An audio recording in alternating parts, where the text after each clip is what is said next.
Who's going to break out for North Carolina next season? And just why exactly was it that the Tar Heels struggled on the court last year? These questions and more coming up on today's Mailbag episode. You are Locked On Tar Heels, your daily podcast on the UNC Tar Heels, part of the Locked On Podcast Network, your team every day. Hey there, it's Friday, May 19th, 2023. Welcome into the Locked On Tar Heels podcast, the only daily North Carolina show out there. I'm your host, Isaac Shade, and I want to welcome you in and thank you for joining us. Coming up on the show today, it is a mailbag episode. We don't do these too terribly often, but I love it when we do because you guys always send in the best stuff. If you didn't get a question in, or if I'm not able to answer your question today, I'm trying to get as many in as I can. But if you didn't, go ahead and start submitting some for next time. You can do it through our Gmail account, lockedontarheels@gmail.com. You can send them to me through Twitter DMs at Isaac Shade, or the show Twitter at Locked On Heels, Instagram DM. Heck, if you want to leave it in a review of the show, you can do it there. Whatever you want to do, go ahead and drop some in. And I'm sure this summer we will do several more. But we got no time to waste because we got a lot of questions to get to. And I want to answer as many as I can for you. And so we start with some questions kind of looking ahead to next basketball season. And this first one comes to us from Jeremiah Artacho. I hope I pronounced that right, brother. If not, I apologize, on YouTube. And Jeremiah's question says this: who do you think will break out for UNC basketball next season? Well, Jeremiah and everyone listening, I have an answer that I don't think you're going to expect. RJ Davis. Now, hear me out. Hear me out. This will be RJ's first time where he's not sharing the backcourt with Caleb Love. And not that that's a bad thing, but Caleb Love is a high volume shooter. Also, RJ Davis last year played the majority of the year with a hurt shooting index finger. And when it was good, he was on. When it was bad, poor guy just struggled shooting some and was not able to be the best version of himself. And so I think there is a good deal of respect nationally for RJ. And that's what I'm looking at in terms of the answer to this question. National breakout. We all know, Tar Heels people, we're all in on RJ. We get it. We know the deal. But in terms of national, Marquise Noel, what he was last year during the tournament, you know what I mean? Or Max Asmus several years ago. I think RJ Davis has the opportunity to break out in that sort of way because he's going to be unleashed to be able to do so much more this season. Now, there's the likelihood at this point that he will be sharing that backcourt with Elliot Cadeau most of the time. Obviously, we're waiting to hear on that for certain. But Elliot is just not going to be the high volume shooter that Caleb was. And so there's not, and in fact, his dream and what he loves to do is set up others, including RJ Davis. So my answer, interestingly, Jeremiah, is RJ Davis. Now, if it's one of the newcomers, I'm going to say Harrison Ingram. And my biggest reason for that is he came to school at Stanford as one of the elite players in his class. But because he had to be the dude, there just wasn't as much talent around him at Stanford. I mean, when you're number one on the scouting point, it's a lot different than being 3 or 4. He's going to go from being number one on an opponent's scouting report to number 3 or 4. And I think that's going to unlock him and let him be who he is at his best. And so I think it's going to be, if there's a newcomer who really has a breakout, I'm saying Harrison Ingram.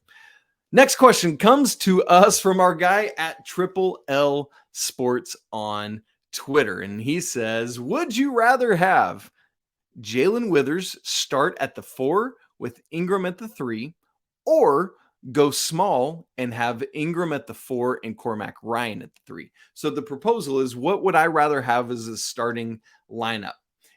Harrison Ingram at the 3, Jae'lyn Withers at the 4, or Cormac Ryan at the 3 and Harrison Ingram at the 4.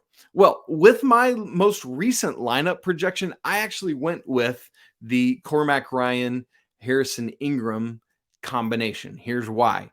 I was projecting at that moment that Elliot Cadeau would be coming to North Carolina.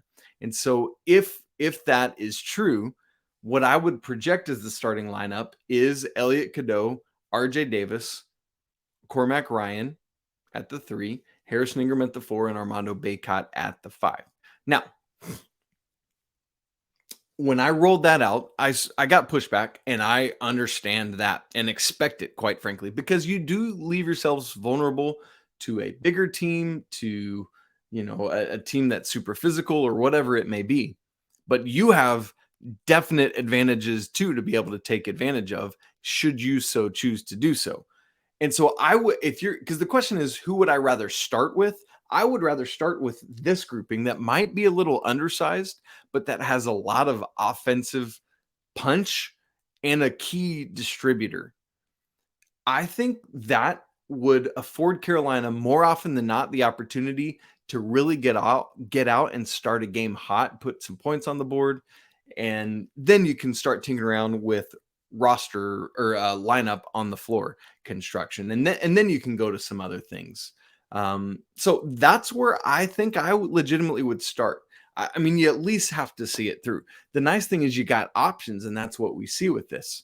Because if you went with the other option, which is one that I've definitely thought about, we're going to see that as well, where Withers would be at the 4, Harrison Ingram at the 3, Cormac Ryan at the 2, Armando or Jalen Washington at the 5, and then either RJ or Elliot running the show. That's a big lineup. And we've seen Hubert Davis mess around with things sometimes to react to opponents. And so we could very well see that as well. Absolutely. Now, this is all a moot point if Elliot Cadeau doesn't reclassify and come, because in that case, I would go with RJ Davis at the 1, Cormac Ryan at the 2, Harrison Ingram 3, Jae'lyn Withers 4, and Bacot 5. But anyway, that's what I would rather see, is that little bit of a smaller lineup, but that I think would pack more offensive firepower and be a little bit tougher to guard. Next question. This comes from an email from Terry Weeks. Terry, thanks so much for the email. Terry's always checking in with us. Brother, great to hear your question. With the landscape of recruiting changing so rapidly, will Coach Davis, along with other head coaches, trend away from recruiting true centers? It certainly seems there are hardly any true centers in college basketball anymore. Thoughts, opinions, and analysis. Terry, thanks for that. A couple things here. First, you have to start with what you mean by true center. And so I would define that, as I understand what Terry's trying to talk about, is someone very similar to Armando Bacot, more of the traditional big who's great in and around the basket, but you're not going to guard him out to the 3-point line because he can't consistently hit the shot. It's that type of player who's going to be a rebound getter, is going to be maybe involved in the pick and roll game, depending on his foot speed and other things. But that's what I'm going to assume Terry's talking about here. So part of the reason we see this, or for me, I say part, I think the main reason we see this is because of the NBA not valuing this type of player at the level they used to. Think about it. The NBA is the top basketball league in the entire world. When that league decides they don't want true centers, that's going to trickle down to everything else that happens in basketball. Oh, well, if the NBA doesn't want that, then we should be developing different kinds of guys so we can help them get there. Does that make sense? I think that's the biggest piece of this puzzle you're asking about, Terry. Since the top of the basketball world doesn't want it, we're not seeing it as much. So it's filtering down to college and high school and other places. So that means that true bigs, true centers are going to get weeded out somewhere along the way, or just have a marginalized role. Now, there are obvious exceptions. Look at Drew Timme. Look at Armando. You can't even really say that with a guy like Hunter Dickinson, because he does step out and shoot the 3, not at a high volume, but he does do it with some regularity. Or you teach these guys to play differently, and it's like, all right, Mondo, you got to shoot. All right, Drew Timme, you got to shoot. All right, Trace Jackson Davis, you got to go shoot. And so I think that's why we're not seeing it, is because the NBA doesn't value it. And so players are either being weeded out or developed differently to play differently. And that is only going to continue until the pendulum has swung so far that a player like Armando or Drew Timme or some of these other guys we're talking about just is able to just go hog wild because there's nobody. Like, think about DJ Burns from NC State last year. Remember that really big guy? When Armando left the game, Carolina had no answers for him. And a lot of teams around the country don't have anyone, not even an Armando, to do that. And so as teams just get fully away from true centers, there's going to come a point in time where you're going to say, all right, just go camp out. Here you go. And then you just bully everyone around. So at that point, an Armando Bacot type big is going to be able to clean up even more so than he already does. It does seem like we still have more of these players in college than we do in the pro level. Some of that is because they're just not being drafted at the same level. Some of that is because there are 363 teams in Division I, and there are still a lot of coaches who like to utilize a true center in their lineup. Another thing that's happening is NIL is keeping them around because it's like, well, if I'm not going to be able to go to the NBA, I might as well stick around and make cash, right? Like that's a thing. So I think a lot of that, Mr. Terry Weeks, is what plays into the answer to your question. Now, coming up in just a minute, we have several questions that are looking back to some things from last season, as well as one more question looking ahead to next. We'll tackle all those in just a second. But first, I need to tell you that today's episode is brought to you by our brand new sponsor, Bird Dogs. As we move into summer and short season, I just got a couple pairs of Bird Dog shorts for myself for the first time. And let me tell you, I'm usually just kind of like, yeah, whatever about shorts. Like, I love clothes, but shorts are just like carrier food. You know what I mean? It's just like, yeah, whatever. But I actually look forward to the days when I'm going to wear my Bird Dogs. There's a couple reasons for that. Number one, I love the way they fit me, and I love the way that I feel in them. They make me feel confident. They're also very comfortable. There's this stretchy fabric, and so compared to how my other shorts or pants feel on me, Bird Dogs has it going on. Also, I love it because I can wear Bird Dogs in all sorts of environments, to work, to a party, to a nice date with my wife. They're really versatile, and that's pretty cool. And perhaps best of all, they're super practical. This room that I'm recording in, it gets really hot. The light's shining on me. Just in our house, the air doesn't ventilate very well into this room. And so wearing Bird Dog shorts help keep me cooler while I'm sitting here. And it makes me able to focus more on what I'm doing. So if you want to feel the same way that I do, you need to go to birddogs.com/lockedoncollege. And when you enter promo code lockedoncollege, guess what? They're going to throw in a free custom Bird Dogs Yeti style tumbler with every order. So go check out Bird Dogs. I promise you'll love it. All right, as we continue on today, don't forget, you everydayers, love you being with us again this week. Make sure you get some rest over the weekend and then tune back in with us again on Monday. Let's get into our next question. This one comes from the Creator Classroom on YouTube, and it says, who do you think was the most underrated player of this past season? And follow up, who has the potential to have the most off-season growth for next season? Let's take these one at a time. First off, underrated. Hands down, no questions about it, Leaky Black. It's been the truth for his entire career. For those of you that watched him, you know it. You get it. Because his game is not one that you can look at a box score and say, oh, man, that dude contributed in major ways. Because rare was the time that Leaky is just dropping absolute points. Rare is the time that even on defense, which is Leaky's sweet spot where he really excels, is he doing the types of things that show up to make a box score watcher drool.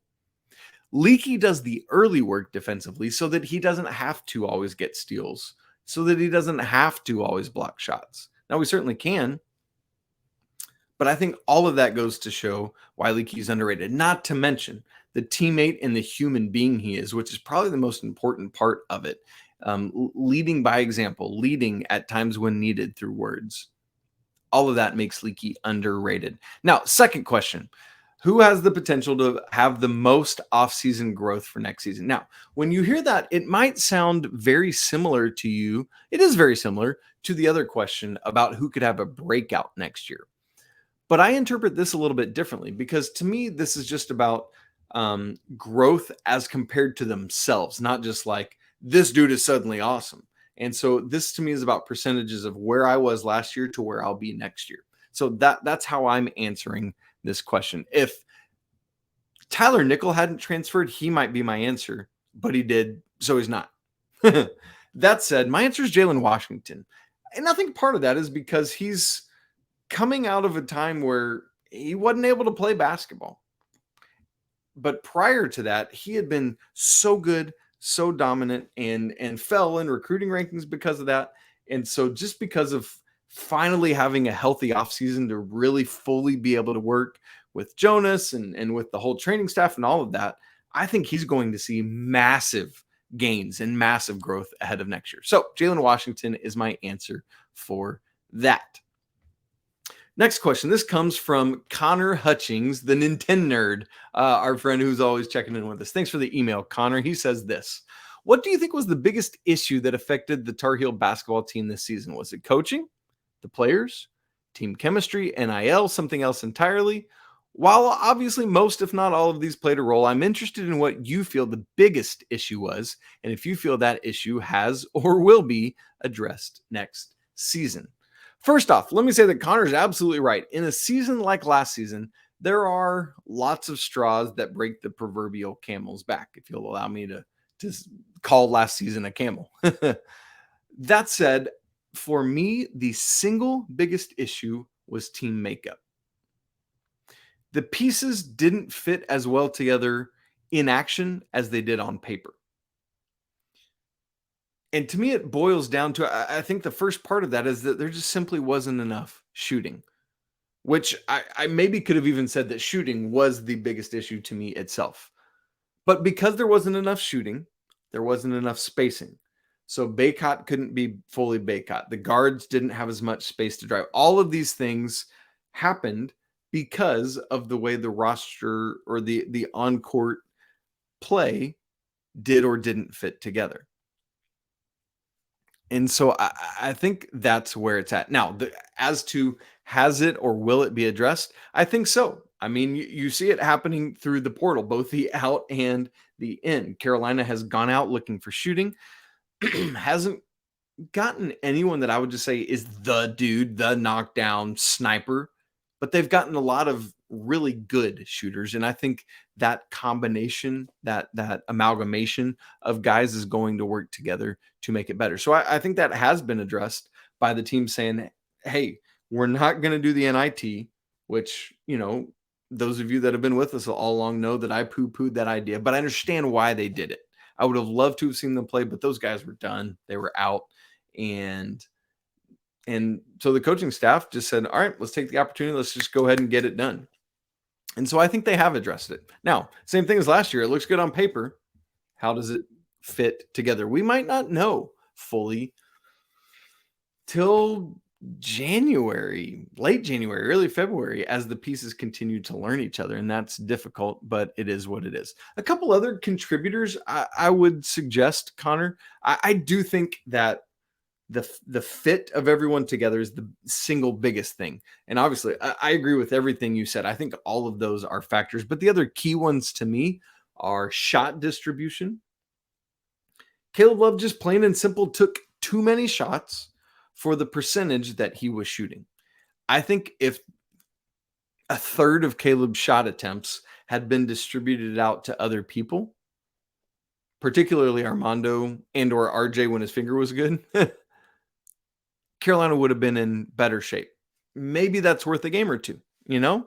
A game or two might have been enough to get you in the NCAA tournament, depending on who the opponent was.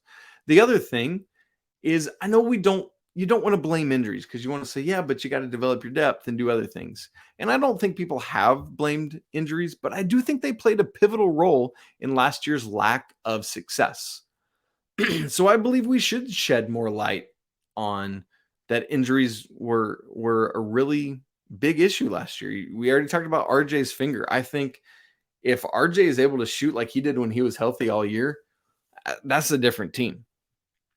Pete's back. I think we didn't, it's kind of like we've said a lot with Cole Anthony and his injuries. I don't think we got the true, real version of Pete Nance. Now, I'm not saying that he would have been an like all ACC level player with his back not hurt, but I do think he would have been a lot more capable than he was. Armando's everything. I think Armando injuryless is legitimately worth 2 to 3 of last year's losses. Like I don't think that's hyperbole in any way. I mean, DeMarco Dunn, you had the issue there, on and on and on. I just think there were so many injuries that I do think that was a big factor in last year. Okay, one more question looking ahead to next year. And this question, I should say before I read it, comes from before DeMarco Dunn transferred. You'll understand why I say that in just a second. This comes from Cody Hogard on email. Cody, thanks so much for your email. He says, do you think it would be beneficial for UNC to leave these last 2 scholarships open? So now it's 3, is why I brought up the Dunn thing, and play with a short bench. That's what Hubert Davis did last season. Or do you think that we should bring in 2 more low post players and create more competition within practice during the season and during offseason training? It would give the transfers somebody to learn from in Armando and Jalen. The one thing that worries me about bringing in another big man or 2 is that they wouldn't get a whole lot of playing time because of Baycott and Washington being ahead of them. Therefore, I don't know if we could get another big low post player to commit to sit behind a 5th-year senior for 1 year. I welcome anyone to UNC who is a stretch 4, even if they are a low percentage 3-point shooter, because it'll help stretch the floor and take pressure off Armando, which is the number 1 goal. I'd like to hear your thoughts. Some of these thoughts I said in Monday's show, but I'll rehash some of them, but also tell anyone listening that you could go back and listen to that as well. If Carolina goes to get a big, Cody's laid a lot of this out really well. It's such a tricky thing to do in the transfer portal because you've either got to get somebody that's actively desiring to be a backup, which whoever what I'd love to do, be the backup, right? Like who's ever going to say that? The whole reason you're transferring is because you're looking for more minutes 9 times out of 10. Sometimes it's like, I hated my coach and I just got to get out, right? Like I understand that. But more often than not, it's like, I'm looking for more playing time. Give me more playing time. Another thing could be, maybe it is somebody with multiple years of eligibility. We know, like Armando Baycott cannot stay past this year. This is his last year of eligibility. This is his COVID year. So maybe if it's somebody coming off their freshman or sophomore year, it's like, yeah, I got a couple more years. I'll play this year behind Armando and Jalen. Maybe get some time at the 4 if my skill set works, but then really take on a bigger role next season. That's a possibility as well. On the original question, though, Cody, I don't think I'd get 2 bigs. At most, I would get 1. But I'm inclined with the other, assuming one goes to Elliot Cadeau, with the other to either leave it open, or if there is just like a knockdown wing out there, go get them. Go get somebody who's just a sniper that can shoot. That's why I wanted somebody like Dalton Connect or Nick Timberlake so much, because I think they would have really fit well. And ultimately, I think part of this in leaving scholarships open is that I like the idea of not just having 13 scholarship guys and only playing 7 or 8 of them. And then every year, you're going to lose players 11, 12, 13 on the depth chart from your scholarship list because they're not playing. And so I would rather avoid that bad press, give those scholarships to walk-ons, and then just keep bringing in, using 10, 11 scholarships a year. That might be the healthiest way for Coach Davis to approach this whole thing. All right, got one more set of questions for us coming up today. Some of it's about my background. Some of it's actually about how I do the show with some of the gear and stuff. I know there's a lot of people who have asked me about that, and so wanted to be able to give an answer to that. We'll talk about it in just a second. All right, 2 versions of the same type of question. One comes from Todd on email. He says, was wondering how you became such a Tar Heel fan. And then our guy, Brandon Mayberry on Twitter said, how did you become a Tar Heel fan? Being that you're from Georgia and now you live in Missouri, what are your Chapel Hill connections? Great question, fellas. So I grew up on the south side of Atlanta, as I think maybe I've said before. So as Brandon said, yeah, I'm a Braves fan, Falcons, Hawks. Grew up on Georgia Tech football. Most of my family was Georgia fans. I think that's why I went with Georgia Tech, is to like flee from that. But specific with North Carolina, it started as just specifically North Carolina basketball. Like that is the main love. But then it grew out from there into, I had a basketball coach growing up who got me hooked on the Tar Heels. He was a Tar Heel guy and got me hooked. I went out and bought like a Vince Carter replica outfit and wore that around and very vividly remember that. But so he just got me hooked, and then it was a thing. But even earlier than that, my first memory of Carolina basketball is watching the 93 national championship game and Weber's timeout and Weber's travel and all of that. And so from there, it just grew. I loved what the program stood for. I loved Coach Smith. Thankfully I got to college basketball early enough that I was able to experience his final 5 years or so. And so that was a really special thing for me. So glad that I've been able to do that. In fact, my daughter, I have a son and a daughter. If my daughter had been a boy, we were going to name her Dean, just because we loved who he was and what he stood for. But then just college basketball in general is my favorite sport. And so that's why it's such a neat thing for me to be able to host Locked On Tar Heels and Locked On College Basketball. It's like, y'all, I'm living a dream. It's so fun. And I love that we get to hang out together and do this. So anyway, Brandon, what are my Chapel Hill connections? I really didn't have any. Just started out fandom, and then anything that are connections now have all come from writing and talking about the Tar Heels for so many years now, and just been able to start making connections, and just so many great people out there who have helped and opened doors and allowed me to be part of this. And so I just love it. So anyway, I miss the South like crazy. Would love to move back there one day. This email comes from Big Kush on email. So a couple of questions about YouTube and information. I'm going to save that because that's part of the next question as well. But his later one is, how do you really feel about Coach Davis coaching and recruiting? That's a great question, Kush. First off, with coaching, I think that Coach Davis has done some really good things. There's some things I would do differently, but also I recognize that he's only had 2 years as the head coach of a varsity program. Obviously, as we know, he'd had experience with JV and stuff beforehand. But I'm still trying to figure out what things are me wishing, me seeing Coach Williams and what we've experienced for the past nearly 2 decades before Coach Davis, and saying, well, that's not like Coach Williams. That's not like Coach Williams.